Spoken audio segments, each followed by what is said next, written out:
Well, I'm Sharon Willis, and my position right now is I'm Federal Programs Coordinator and Grant Writer and Administrator, and I've been in education for 39 years. I'd always wanted to be a teacher, just to be able to help people and be around kids. I came across the Enrichment Center basically because of the tragedy that happened at Discovery.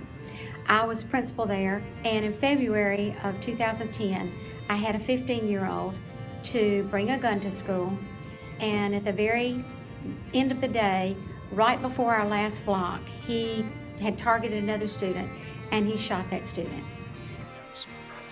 At 1:45 today, a Discovery student shot and killed Todd Brown, another Discovery student. Unfortunately, the young man died, and it was just a tragedy for the entire school. You're walking the halls during that break, just trying, taking care of your kids, watching the kids, and you hear that sound, and kids started running. There were hundreds of kids in the hall, hundreds of frightened kids. So you're running towards what happened, but by the time I got there, I could just talk to him and call for help. And basically pray. We knew that we'd need counselors in the school, that we'd need counselors there to help our kids, to help our teachers. I'm not even sure how we got in contact. I think they probably contacted me and came to the school. They just needed somebody to talk to. The kids needed somebody to assure them that things were going to be okay, and we saw the need. So that's how the enrichment counselors got started in Madison City. Tragedy can happen anywhere, and if it could happen at Discovery Middle School, it could happen in any school in the nation. It could have really been more than just a tragedy for one student. It could have been a tragedy for a lot of kids.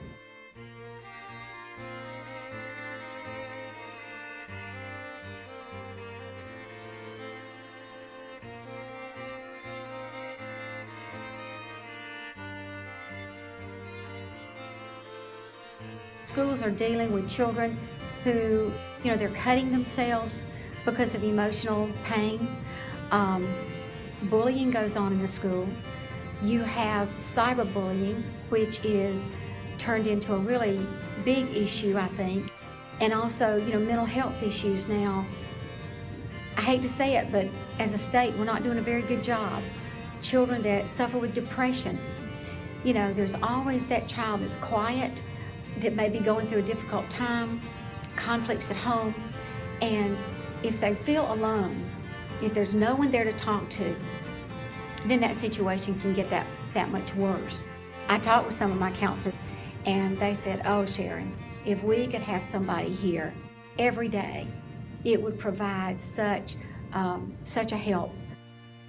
The school-based program from E&I could really help prevent another tragedy, whether an individual tragedy or one like ours that affected the entire school. So I would be really grateful if individuals saw the need. The enrichment counselors have really assisted not just with being there, but being there to help troubled students and just to meet the needs. If students have someone to talk to, they know they're there, they know they can trust them, it can make a huge difference. It could perhaps even stop a tragedy from happening. You ask, why in the world did this happen on my watch? It's still painful. You never want to lose a kid. That's one of the most horrible things that could happen to any administrator. Actually, I think I said it at the funeral, that even though there may be evil in the world, that doesn't mean that God is not there for such a time as this. God's got to have people in the right place at the right time to be able to meet the needs, to be able to pray for the kids. I think E&I is really important. I've had nothing but positive comments from our counselors, from our school administrators, because I've asked, and everyone without a doubt would say we could use more counselors in the building. We could use more time from an enrichment counselor. It's really needed, I think, in not just our schools, but every school. We don't need just a little bit, we need even more.